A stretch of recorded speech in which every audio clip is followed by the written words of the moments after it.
ದಿಕ್ಕಲ್ಲಿ ಹೋಗ್ಬೇಕು ಅನ್ನೋದು ಪ್ರಸ್ತಾವನೆ ಯಾವುದೂ ನಮ್ಮಲ್ಲಿ ಇಲ್ಲದೆ ಇರೋದ್ರಿಂದ ಇದನ್ನ ಏನೋ ಮನ್ನೆ ಮಾಡ್ಬೇಕಾಗಿತ್ತು, ಮನ್ನೆ ಮಾಡಿದ್ದೀರ. ಯೋಜನೆಗಳನ್ನ ರೂಪಿಸ್ಬೇಕಾದ್ರೆ ಸ್ಪಷ್ಟವಾದಂತ ಅಭಿಪ್ರಾಯ ಚರ್ಚೆ ಆಗ್ಬೇಕು, ಅದಕ್ಕೆ ಒಂದು ಕಾರ್ಯರೂಪ ಮಾಡುವಂಥದ್ದು ಕಾಣಬೇಕು. ಬರೀ ಬಜೆಟ್ ಮಂಡ್ಯ ಆಗುತ್ತೆ, ವರ್ಷ ಆದ್ಮೇಲೆ ನಾವು ಮತ್ತೆ ಸೇರ್ತೀವಿ ಅಂದಾಗ ಆಗಲ್ಲ. ಪ್ರಾಧಿಕಾರದಲ್ಲಿ ಏನ್ ಕಾರ್ಯವೈಖರಿ ನಡೀತಾ ಇದೆ, ಕೆಲವೊಂದು ಸ್ಪಷ್ಟವಾದಂತಹ ನಿಯಮಗಳಿಲ್ಲ.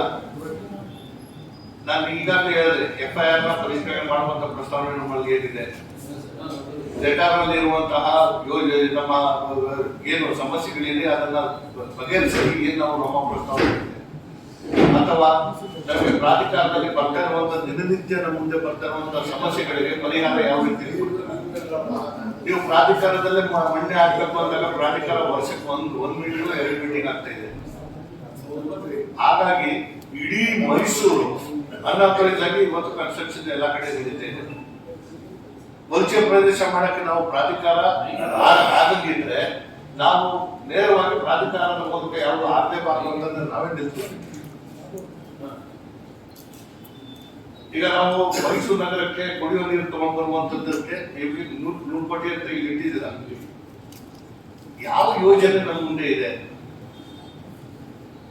ಪ್ರಸ್ತಾಪ ಇಲ್ಲ. ಕ್ರಿಯಾ ಯೋಜನೆ ಇದರಲ್ಲಿ ಏನಂದ್ರೆ ನೋಡಿ, ಅಷ್ಟೇ ಅಲ್ಲ. ಈಗ ನಿಮ್ಮ ಮೇಜರ್ ಹೆಡ್ಸ್ ಯಾವುದು? ಕೆರೆ ಅಭಿವೃದ್ಧಿ,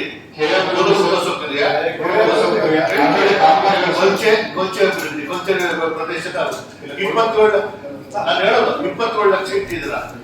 ಒಂದು ರಸ್ತೆ ಮಾಡಕ್ಕಾಗುತ್ತೆ 27 ಲಕ್ಷಕ್ಕೆ? 27 ಲಕ್ಷ ನೀವು ಏನ್ ಇಟ್ಟಿದ್ರು ಇಲ್ಲಿ, ಇದ್ರಲ್ಲಿ ಏನಂತ ಮಾಡ್ತೀರಿ ನೀವು? ಕೆರೆಗಳಿಗೂ ಸಾಗಲ್ಲ, ಅದಕ್ಕೂ ಸಾಗಲ್ಲ. ಆಮೇಲೆ ಪ್ಲಾನ್ ಮಾಡಿ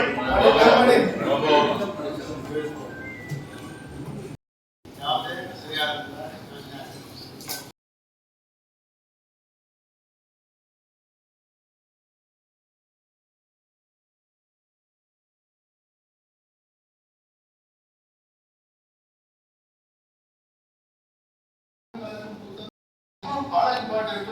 ಯಾಕಂದ್ರೆ ನಾವು ಬಜೆಟ್ ಮಾಡಿಸಿದ್ದೀವಿ ನಾವು.